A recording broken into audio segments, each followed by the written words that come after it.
Hello and compliments of the season. You're welcome to our weekly program, The Gavel. I am Benny Ark. In this episode, we speak with the leader of the Senate, Senator Opeyemi Bamidele. He gives an overview of the 10th Senate in matters relating to expectations, evaluations of its performance, and budget implementation. Take a look.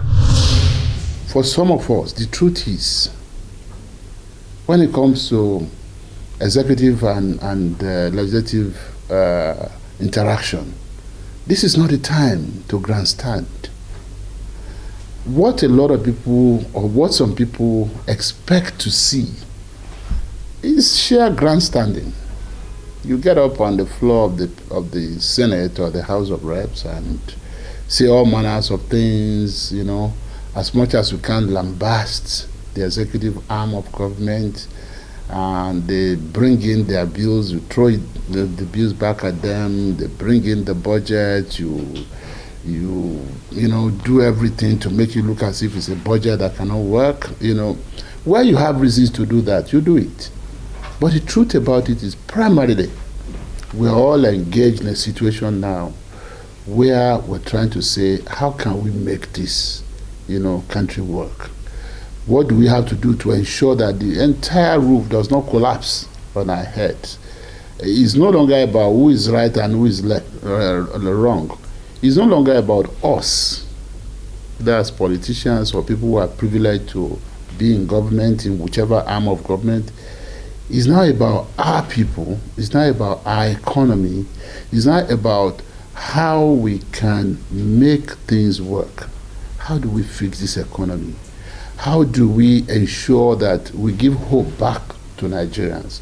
How do we ensure that those Nigerians who, out of frustration, left this country or are still planning to leave this country, are made to believe in Nigeria again?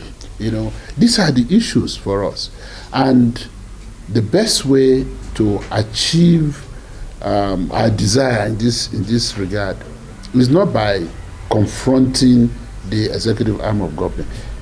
As I will always say, the Constitution is very clear as to where the role of each arm of government begins and where it ends.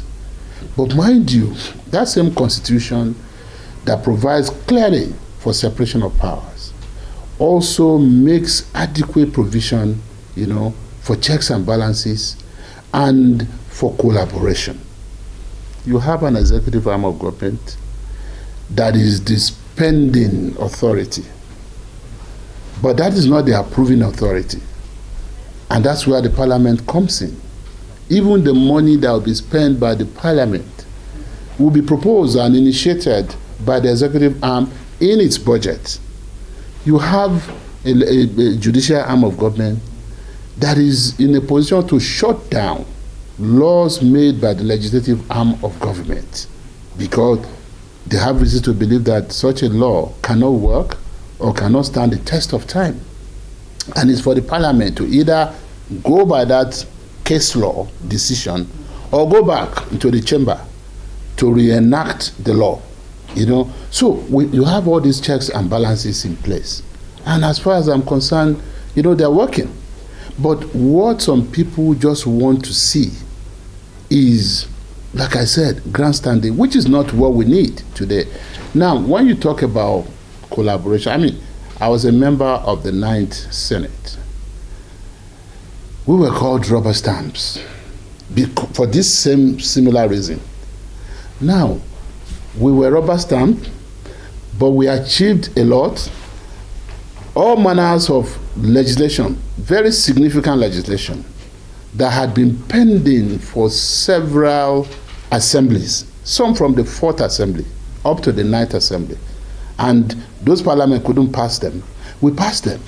A good example of that was the PIB, Petroleum Industry Bill, that was signed into law.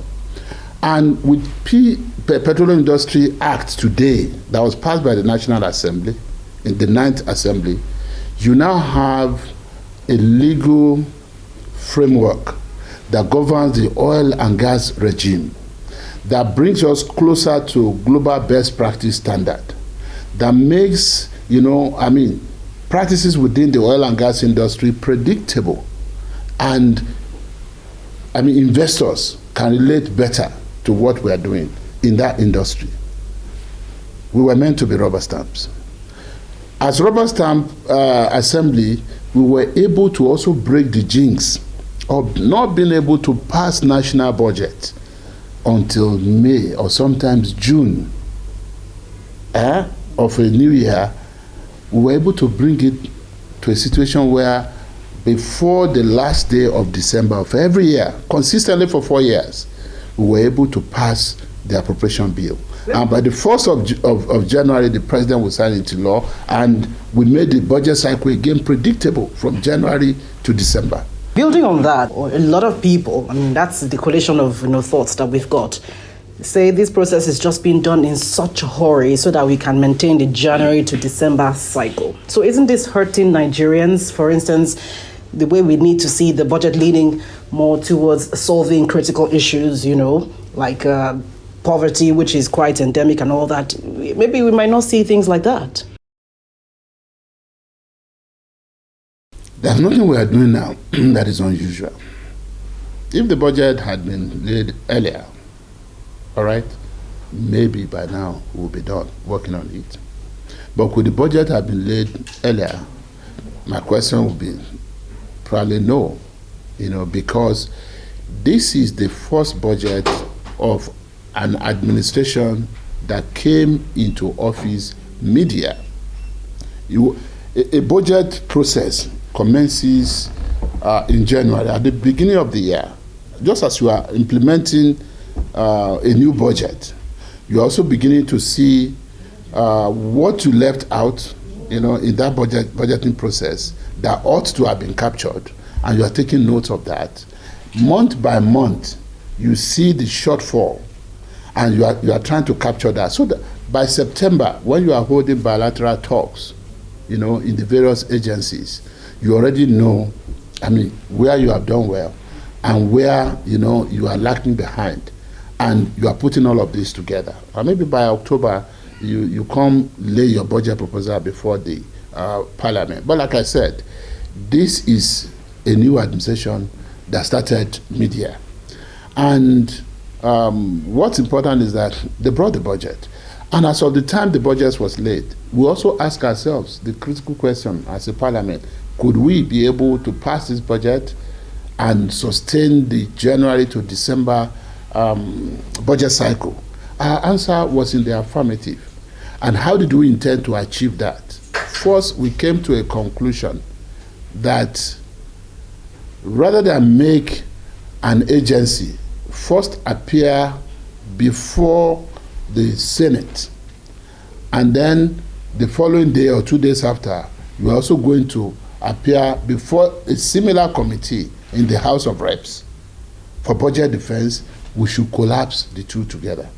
In the same way that we collapse the two chambers for Mr. President to lay his budget before a joint sitting of the National Assembly, we resolved that we should hold joint sittings of our various committees for the purpose of budget defense, reducing the time by half. So, and beyond this, we also tried as much as possible to work out an agreement with Mr. President by saying none of the honorable ministers or heads of agencies who were critical to budget defense will leave the country for any reason during the weeks of budget defense, so that they will be available, because we're not going to tolerate a situation where any honorable minister or head of agency would delay the budget defense process or timetable because he or she was not available. So these were some of the things that we did. And for us, we believe that it's doable to pass this budget, before the end of December. And we are working towards that. The concern really is that the thoroughness of this job, when you collapse what should be done in maybe a few months, and then, for instance, the collation of reports from the chairman on the standing committees, you collapse that into few days rather than something we see usually that takes up to 3 weeks, for instance. What tells you that there is something thorough being done about this budget? Well, in terms of thoroughness, there's no doubt in the fact that we are achieving our aim in that regard. First, like I said, we decided to hold joint sittings of the committees of both chambers. You know, part of the good news of that is that one, all of them we see together, listen to a presentation by the head of agency together, ask questions together. You have more people even asking questions at the same time. And let me now tell you, in terms of parliamentary practice and procedure, you know, the big advantage of this is by the time the reports are collated, there is no delay in that you don't have a separate report from the House of Reps and the Senate, which will require in our own procedure a conference of, you know, another committee drawn, I mean, whose membership will be drawn from both chambers to now go and harmonize. So that's also time saved in that regard. But as to thoroughness, let me tell you what we do in budget defense. It's in two parts. One, you have to defend your performance, budget performance, for the previous year, which is the year ending, year 2023, to say, okay, head of social agency, this parliament appropriated a certain sum of money for you. How did you spend that in 2023 to justify our having to appropriate another sum of money, you know, to your agency? And then you give us a breakdown of your budget performance. If there are questions to be asked, questions are asked, and questions are asked also, I mean, based on a recall of the kind of oversight work that was done by that committee during the year. Yes, we came and we saw your capital projects. We saw, and if the committee is not convinced, they adjourn to go and visit, you know, the site of the capital project that is being executed. Because budget performance is not about recurrent. It's not about overhead or personnel, which is basically to pay salary. It's more in the area of capital expenditure. If you are saying you have spent 10 billion during the year 2023 on a certain number of projects, it's either we have seen those projects or we adjourn and pay an oversight visit to those projects. And if we are convinced, you know, we come back and you would have ended budget performance report for 2023. And then we now look into 2024. So 2024, if you're asking for 10 billion for capital, we can now say, no, you got 12 billion in 2023. So if your project is completed, then you don't need so much money in 2024. So we are reducing it by, a social amount. Or if your budget that you got in 2023 took you to up to 85% of, you know, the performance or completion of that project, then you are only entitled to 15% additional to complete that project, except there are new projects, you know, that have been approved for you. So you're categorically saying that this budget will address the concerns of Nigerians? Again, I say so because there's been a lot of lamentation over the low budgetary allocation by many of these MDAs. And then also, you know, there was, I think, concomitant promise by the committee chairman to augment the figures. So how do you want not to increase the budget at the end of the day? Well, I will put it this way. No committee chairman actually has the power, you know, to increase figures. It doesn't work that way. I was privileged to be a committee chairman when I was a member of the House of Reps. And when I came to the Senate, I also was privileged to chair one of the most important committees, which is the Committee on Judiciary, Human Rights and Legal Matters, where I had the whole of the judiciary, an arm of government, you know, being oversighted by that committee, plus National Human Rights Commission and the Federal Ministry of Justice. We had at every budget session complaints of not having enough money, you know. So if a committee chairman will promise, the best a committee chairman can do is to go and talk to the leadership of the Senate, as well as the leadership of the House of Reps, so that if they could take this up with the executive arm of government. A few times I have personally called even the Honorable Minister of Budget and Economic Planning in the last 2 weeks. I'll call him during the day, I'll call him at night when there are concerns, based on reports from committee chairmen. And he will explain. Some of the time we'll bring him back. We brought him back to address members of the Committee on Judiciary 2 days ago to say, come and tell us how this is going to work. And he tried as much as possible to also give explanation which committee members found reasonable and realistic.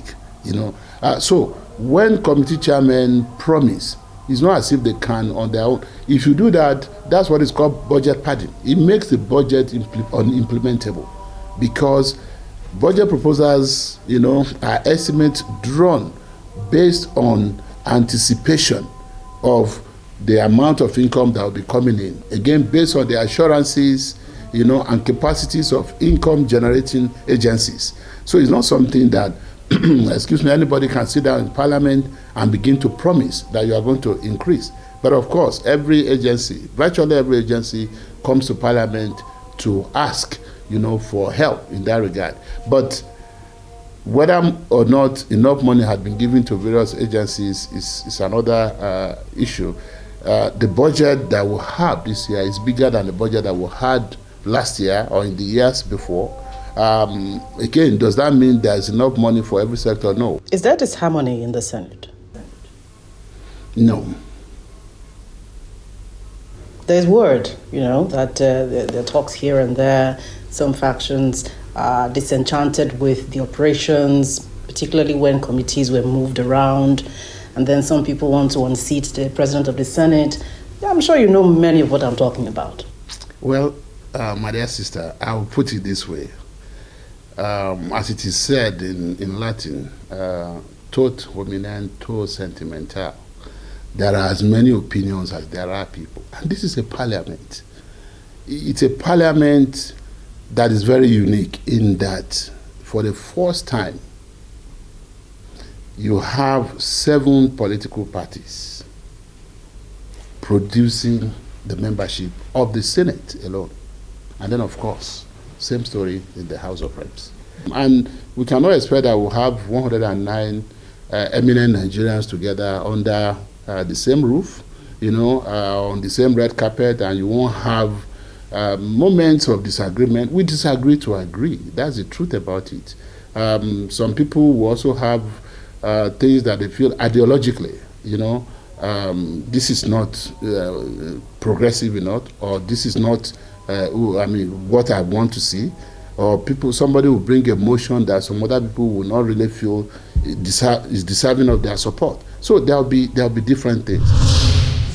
Today on Constituency Focus, we speak with Honorable Jeremiah Umaru, representing Akwanga, Nasarawa, Egon, and Wamba Federal Constituency, Nasarawa State.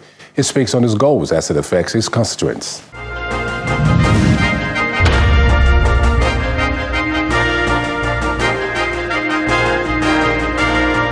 During our campaigns, we came out with a blueprint, what we want to do for our people, because our people, they are mostly into agriculture. Our people are mostly teachers. So we came up with a blueprint, and one of the items on the blueprint is quality representation. And you agree with me that so far we have passed for first reading 7 bills and 3 motions so far that have impact on our people and the people of Nigeria as a whole. Of course, another aspect we're looking at is youth employment and empowerment. And for the youth employment and empowerment, so far we've been able to empower some youths in our constituency. Recently, I was in Kano to engage with Mahmuda group of companies to see how we can come and set up an industry for the young people to be able to do 1 or 2 things in that organization. We'll look at the health sector, We also look at agriculture. For the agriculture, so far, we have distributed 1,000 fertilizers, 1,000 bags of fertilizers, and 1,000 spray machines to the farmers back home, to encourage them and to support them in the agricultural business. And also, of course, we distributed 6 transformers to our constituency, 2 in each of the local government, to assist some of these communities that do not have light. Because having light in their place, it means that it will encourage most of these people who are into small scale businesses, like the barbers, the hairdressing, saloonists, and the rest. And of course, women empowerment. Our women back home, we've been able to organize them. We have widows, we have those who are struggling. We've been able to organize them in groups, and we've been giving support to them. And of course, also looking at the infrastructure. In terms of the infrastructure, we have passed 2 motions that has to do with the road, the Collapse Bridge in Akwanga, which today, by the grace of God, has been fixed, and people are flying that road. We also have the construction of the Wamba Bokos Road, Panyam Road, in that links to Plateau. And I am bold to say, myself, Honorable Lalu, Honorable Leko from Lalu from Plateau, Leko from Bauchi, lead a joint motion on this particular road. And I can guarantee you this road was awarded since 2015. Nothing was done. But the moment we did the motion, the contractor went back to site. And in the motion, we were calling on the federal government, Federal Ministry of Works, to re-award the contract because it was obvious that the contractor does not have the capacity to be able to do the road. But he has moved to site, and we're watching and observing what he is doing. And of course, there are other things that we have done of giving scholarships to over 150 students of our constituency to support them in their education, because education is one of the key aspects of our blueprint. Because without education, definitely there is nothing we can do, and that's the first run of the scholarship scheme. We have it's going to be continuous as long as we're here, and is to support our young people. And of course, also by this weekend, we also have a program. We have a program on agriculture. Basically, is a training on agriculture for our young people. And at the end of the day, after the training, we're going to empower them with agricultural input to support them in their farming. So far, so good. I can see, and I will tell you boldly that the people of Wamba, the people of Akwanga, Nasarawa, Egon, have a representative that cares about them. And because the zone does not have any federal presence, we have federal presence in Kefi zone, we have federal presence in Lafia zone, but we do not have any federal presence in Akwanga zone. And that was why in our bills, we talk about or we push for the establishment of Federal University of Education. Like I have mentioned, most of our people are into their educationists, they are teachers. And having this will boost their research capacity to be able to do more in terms of giving back to the society, teaching the young ones. Of course, the agriculture, we have done bills on agriculture, the agricultural hub in Akwanga, and of course the Agro-Technical Institute in Nasarawa Ego. The whole idea is to promote agriculture in a large scale. Then the bill to establish National Technical Center for Technical and Vocational Education in Wamba is also another aspect we're looking at to encourage those who are into those in informal sector who are into small businesses, to give them that professionalism, to make them to be able to stand very strong and do their work in a very professional manner.